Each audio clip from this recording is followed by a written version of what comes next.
Hirobachi 2007 back at you with another one. If we can go ahead right off the top and hit the like button, go ahead and give this video a like, and we're going to get right into the video and what the discussion of the day is.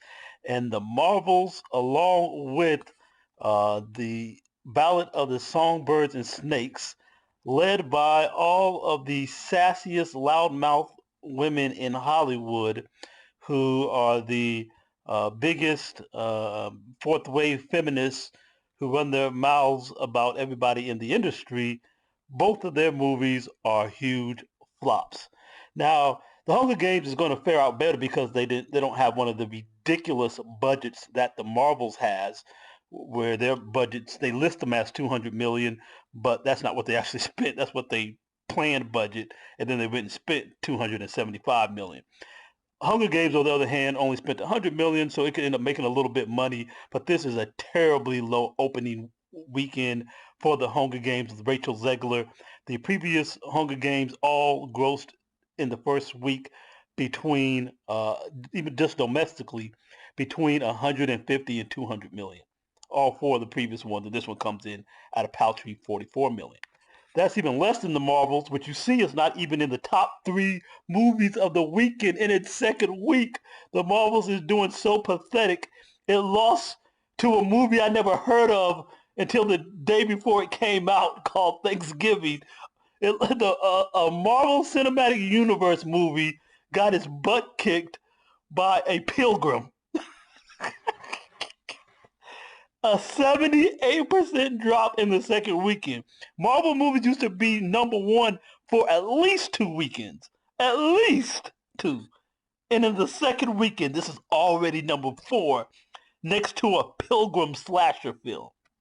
This is with the lead star, Brie Larson, who was Rachel Zegler before Rachel Zegler, who doesn't think men should have opinions on movies because they're not made for men.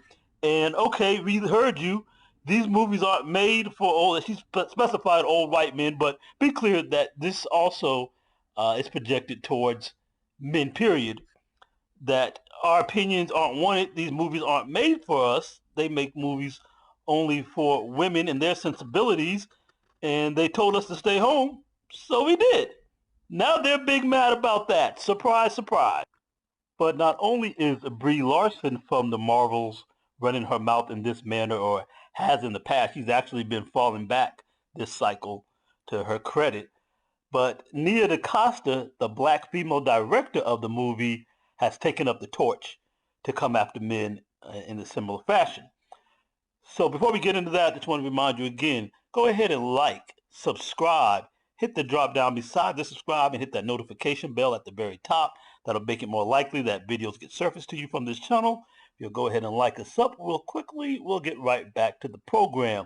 So what is Nia DeCosta saying about her epic failure that has come forth? And I mean, Marvel set her up to fail by even putting her over this movie. This movie never had a chance. Absolutely nobody wanted it.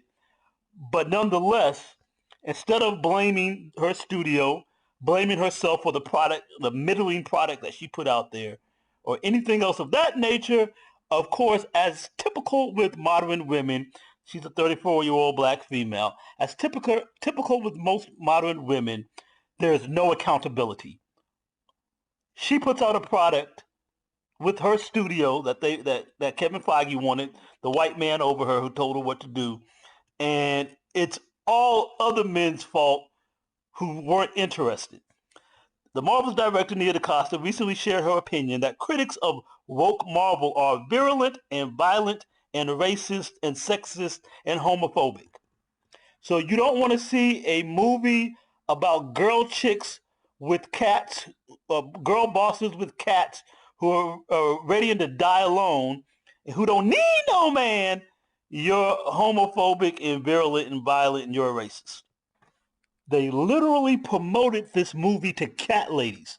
This is on X Twitter, a post that I posted about, but I actually did the video post on YouTube, so you can go and see it. And they ran a live stream on Marvel's official YouTube page with a cat cafe and this cat toy that they were promoting And this was a live stream by the official Marvel count, 8-hour live stream as a promotion for this movie, as they were promoting this movie to the cat lady and every modern woman out there. And then their shocked men didn't show up. But we're homophobic and violent and virulent because we didn't want to go see a movie about cat ladies waiting to die alone. No introspection, just the same old shame, insults, guilt, and the need to be right when modern women don't get their way or things don't go their way. That's all they got. It's always a man's fault. And this is what we can continue to see from them in every area and aspect of life and of the culture. This is what we need to be identified in these women. And this is what we need to know, to ignore, to run from, to head for the choppers, as it said on Manosphere Highlights Daily, to get away from these women. But let's check out some facts, something that they don't like. That's not what I wanted. Let's see who these reviewers are. So they got 62% from the critics, which we know that the critics shield. But let's look more closely at some things. Hold on. Let's look at more closely at what these critics look like. So let's click here. And the 62% is for all critics. But we know that Rotten Tomatoes about a year and a half ago pumped in a bunch of additional new critics from diverse communities, basically a lot of LGBT and fourth wave feminist and female representation minded type people. When you look at the top critics, also it's been shown that there's a lot of payola that goes on with the studios for bots and for critics and everything else. When you look at the top critics, these are the longtime professionals who are less likely to have this position based on agenda, and they're less likely to be subject to bribery. And the top critics only gave it 43%. I guess they're all virulent homophobes and racist and sexist. Let's see the virulent racism of the and sexism of these critics. Let's see, we got a female here, Lauren Coates. While the titular Marvels makes for endearing women-centric found family, the film's hyper-awareness of its role in a larger universe is its downfall. Yep, that's real sexist, promoting how it's women-centric. Real sexist and homophobic there. Let's see what Frida Cooper thinks. These are fundamental issues, and while the film has its moments, it's never consistent enough to hit the spot. Yep, more virulence there. Let's see what Kate has to say. I guess she's another homophobe and sexist. Call me old-fashioned. Yep, there you go. But even with fantasy hero tropes, I still want to care enough to follow the journey and investment in the outcomes. The Marvels lost me early and never won me back. Oh, I guess that's not a legitimate criticism. There's no legitimate criticism. People didn't like the movie just because they're racist, homophobic, and virulent and all these other insults, because it's shame, insults, guilt, and the need to be right with these type of women. So let's read this article piece from MSNBC. Inevitably, there are going to be rabid critics of Marvel movies. However, when combining the fact that it's a film about 3 female superheroes, 2 of whom are women of color, and is helmed by a black woman, director DeCosta, disingenuous gender-based critiques kind of comes with the territory.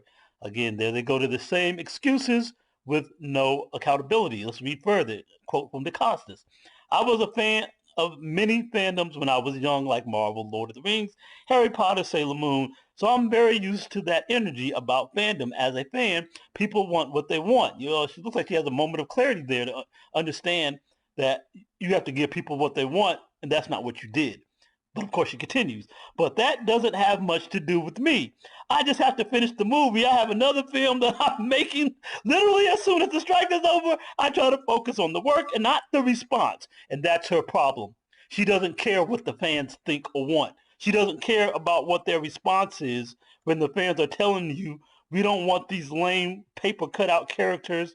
We don't want characters who don't have a hero's journey, who never face any trials, who just show up. And they're the bestest ever, as Carol Danvers was. She just shows up and she's superer than Superman, but she has no kryptonite. She has no foibles. She has nothing she has to overcome. She's just the best as ever, and you're surprised people don't care about the character, as Kate said back over here in her review, but I guess she's a virulent feminist, virulent racist and sexist. But again, the problem is all men, right? Because men didn't go see this movie. All right, let's check out some facts. Box Office Pro also noted that 61% of moviegoers were male, meaning 39% were female. Women didn't go see this movie. Nobody really went to see it in any big numbers, but the population that went to see it more by far were men. And as in another video of mine that I showed you,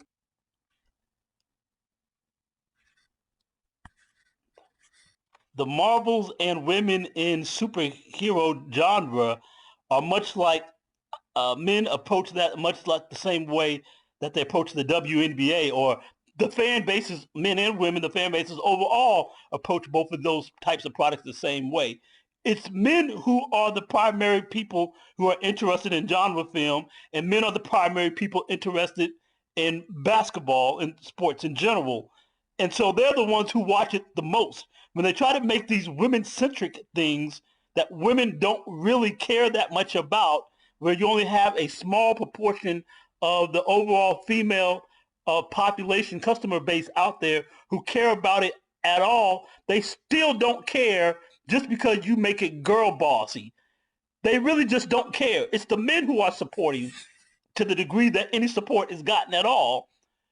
But yet and still, you all attack the male fans when it's women supporting women is supposed to be the mantra, but in fact, women don't support women.